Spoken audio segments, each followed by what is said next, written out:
होली पर केवल गुजिया ही क्यों बनाना। आज मैं बनाने जा रही हूँ एक रॉयल ट्विस्ट, जिसमें आपको मिलेगा ठंडाई का फ्लेवर और पनीर की सॉफ्टनेस और साथ में शाही टुकड़ा का रॉयल टच, जिसे मेहमान भी खाकर बोलेंगे वाह कितना टेस्टी बनाया है। वैसे तो मुझे नई नई अनोखी चीजें बनाना बहुत अच्छा लगता है, इसीलिए मैंने शाही टुकड़ा को एक नया ट्विस्ट दिया है। तो फिर देर किस बात की, चलिए वीडियो शुरू करते हैं। तो यहाँ पे मैंने लिया है 1 कप पनीर और साथ में 3 से 4 बड़े चम्मच यहाँ पे लिया है ठंडाई पाउडर। ठंडाई पाउडर आप मार्केट वाला भी ले सकते हैं या आप घर पे बना सकते हैं। साथ में 3 से 4 चम्मच यहाँ पे मैंने लिया है कोकोनट, जो हमारा कोकोनट पाउडर होता है ना वो। और यहाँ पे 3 से 4 चम्मच हम लेंगे पिसी हुई चीनी। इन सब चीज़ों को हम अच्छे से मिला लेंगे और हमें यहाँ पे ज़्यादा तेज़ हाथों से नहीं करना है कुछ भी, केवल सिंपली हमें इन सब चीज़ों को मिक्स करके ही एक डो बना लेना है। तो यहाँ पे मेरा ये जो डो है वो बन के रेडी हो गया है। अब हमें क्या करना है, इस डो की हमें बॉल्स बनानी है। तो यहाँ पे देख सकते हैं मेरी बॉल्स बनके तैयार हो गई हैं। इसी तरीके से हम सारी की सारी बॉल्स बना लेंगे और इसको अब हम रख देते हैं साइड में। बनाते हैं हम इसका सिरप। सिरप के लिए मैंने यहाँ पे लिया है 1 गिलास दूध, उसमें से थोड़ा सा दूध मैंने छोड़ दिया था। तो अब हमें क्या करना है, भगोने वाले दूध को बॉयल होने देना है। साथ ही में जो बचा हुआ गिलास में दूध था ना, उसमें मैंने यहाँ पे डाला है वनीला एसेंस का कस्टर्ड पाउडर। तो 1 चम्मच मैंने यहाँ पे कस्टर्ड पाउडर लिया है। अच्छे से हम इसको घोल लेंगे। मेक श्योर कि लम्स बिल्कुल भी नहीं होने चाहिए। और जब हमारा दूध बॉयल हो जाएगा उसके बाद में हम थोड़ी थोड़ी अमाउंट में जो कस्टर्ड पाउडर वाला दूध था ना वो डालते रहेंगे और साथ साथ इसको हिलाते रहेंगे, जिससे कि दूध में बिल्कुल भी लम्स नहीं पड़े। यहाँ पे ये प्रोसेस जब हम करेंगे ना, तो हमें गैस की जो फ्लेम है वो हमें मीडियम रखनी है। अगर हाई रखेंगे तो मे भी लम्स बन सकते हैं। हमें दूध में लम्स बिल्कुल भी नहीं बनने देना है, इसलिए हमें फटाफट इसको चलाते रहना है। 3 चम्मच मैं यहाँ पर डालती हूँ शुगर, इसकी मिठास के लिए। तो अब मैं हल्की गैस पे उसको बॉयल होने देती हूँ जब तक हम ब्रेड की कटिंग कर लेते हैं अपने शाही टुकड़े के लिए।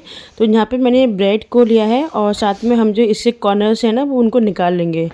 तो यहाँ पे इस तरीके से अगर हम चाकू से निकालेंगे ना कॉर्नर्स, तो आसानी से निकल जाएंगे। तो कॉर्नर्स निकालने के बाद में हमारी ब्रेड कुछ इस टाइप की हो जाएगी। अब हमें क्या करना है, इस ब्रेड को हमें सबसे पहले ट्रायंगल शेप में कट करना है। तो यहाँ पे मैंने 2 ब्रेड एक साथ लिए हैं, उसको मैं ट्रायंगल शेप में कट कर दूँगी।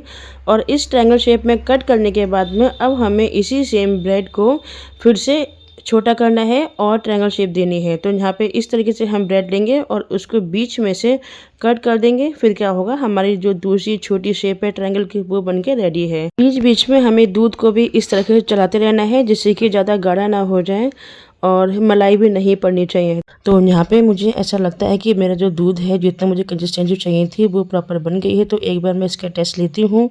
तो अगर आपके लिए गाढ़ा चाहिए और भी तो आप इसको और बॉईल कीजिए। मुझे थोड़ा सा रनिंग चाहिए था, तो मेरा जो दूध है वो मेरा बनके तैयार है। अब मैं यहाँ पे फ्राई करती हूँ ब्रेड। तो यहाँ पे सबसे पहले मैंने डाला है थोड़ा सा रिफाइंड ऑयल, उसके बाद में मैं थोड़ा सा देसी घी डालूँगी। अच्छे से ब्रेड को पलटते पलटते हम फ्राई कर लेंगे। यहाँ पे फ्राई हमें करते हुए ये ध्यान देना है कि गैस की जो फ्लेम है ना वो मीडियम होनी चाहिए। अगर हम हाई फ्लेम पे इसको फ्राई करेंगे तो वो कॉर्नर से तो जल जाएंगे और बीच में से वो कच्चे रह जाएंगे। और अगर हम लो पे करेंगे तो जो ब्रेड है वो हमारा ज़्यादा घी सोख लेगा। इसलिए हमें मीडियम पे कुक करना है, अच्छे से फ्राई करना है। और कुछ ही टाइम में हमारी जो ब्रेड है वो सारी की सारी अच्छे से सब तरफ से फ्राई होकर तैयार हो जाएंगे। तो यहाँ पे जो मेरी ब्रेड है वो सारी फ्राई हो गई हैं। चलते हैं अपने सैंडविच बनाने की तरफ। तो यहाँ पे मैंने ये जो ब्रेड है ये देखिए कितने अच्छे से बनके कुक हो गई है, मतलब फ्राई हो गई है। तो अब हमें क्या करना है, ब्रेड का एक पीस लेके इस तरीके से जो अभी हमने पनीर की बॉल्स बनाई थी बीच में हमें स्प्रेड करनी है। दूसरी ब्रेड की स्लाइस को लेके इस तरीके से हमें हल्का सा प्रेस करना है। इसी तरीके से बाकी की स्लाइसेस लेके ठंडाई पनीर सैंडविच बना के रेडी कर लेना है। तो कुछ ही टाइम में हमारी जो ठंडाई पनीर सैंडविच है वो बन के रेडी हो गई है, आप ये देख सकते हैं। अब हमें क्या करना है, यहाँ पे मैं गरम गरम कस्टर्ड के जो हमने दूध बनाया था ना वो मैं इसके ऊपर डाल दूँगी, क्योंकि मुझे गरम ही डालना है। क्योंकि क्या रहेगा ना, जो हमारी ब्रेड है वो अच्छे से सॉगी हो जाएगी।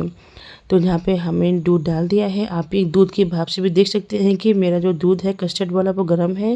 कुछ ही देर में क्या होगा, हमारी जो ब्रेड है वो सॉगी हो जाएगी, मतलब ऊपरी से सॉगी होगी और अंदर से थोड़ा सा क्रंची टेस्ट आएगा।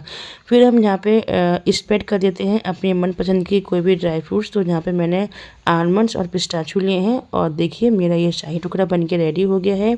तो आप लोग भी सच्ची बताइएगा कि क्या आपने कभी ऐसा शाही टुकड़ा देखा है, स्टफ़ शाही टुकड़ा। अगर आपको वीडियो अच्छी लगी है तो please do like comment and share and thank you for watching.